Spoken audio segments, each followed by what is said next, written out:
بسم الله الرحمن الرحيم.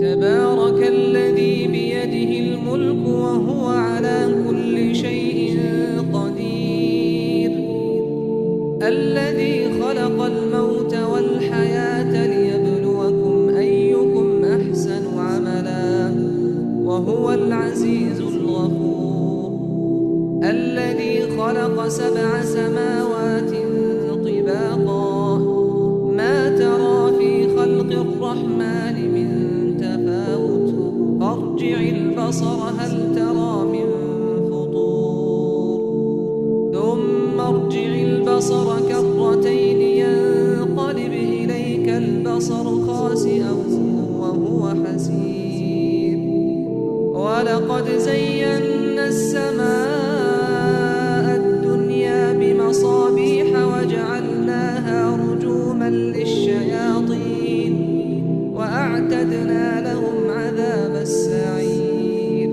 وللذين كفروا بربهم عذاب جهنم وبئس المصير.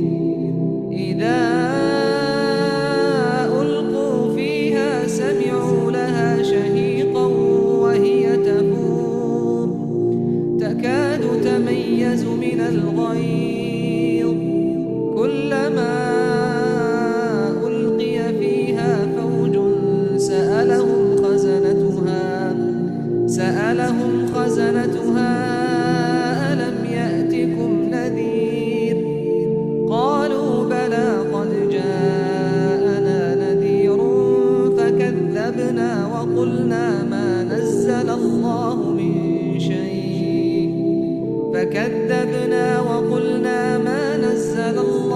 من شيء إن أنتم إلا في ضلال كبير. وقالوا لو كنا نسمع أو نعقل ما كنا في أصحاب السعير، فاعترفوا بذنبهم فسحقا لأصحاب السعير. إن الذين يخشون ربهم بالغيب لهم مغفرة وأجر كبير.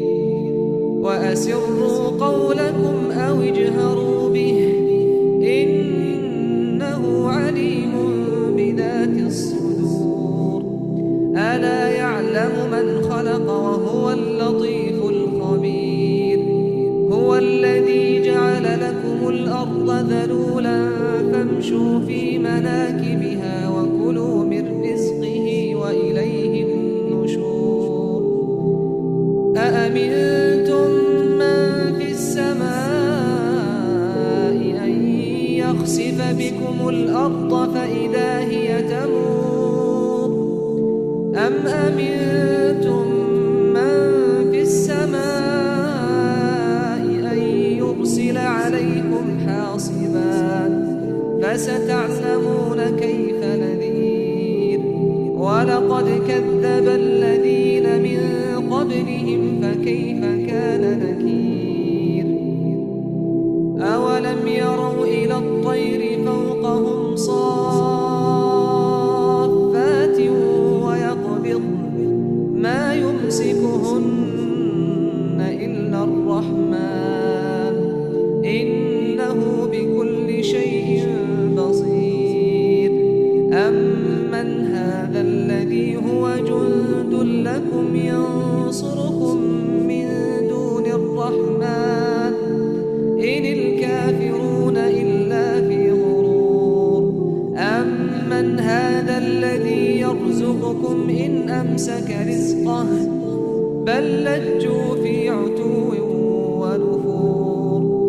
أفمن يمشي مكبا على وجهه أهدى أمن يمشي سويا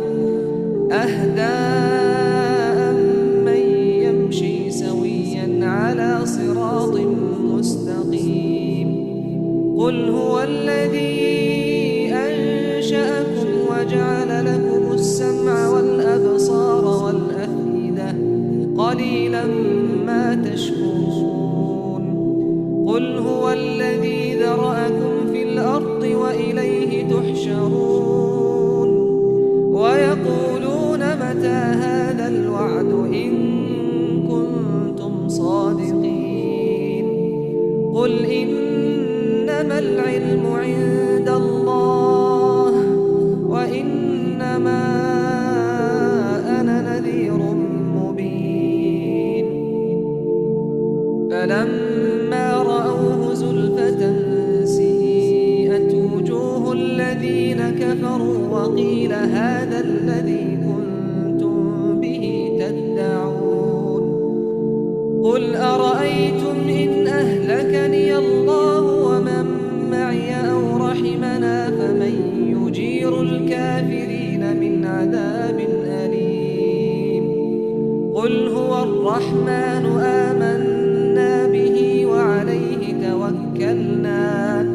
فستعلمون من هو في ضلال مبين قل أرأيتم إن أصبح ماؤكم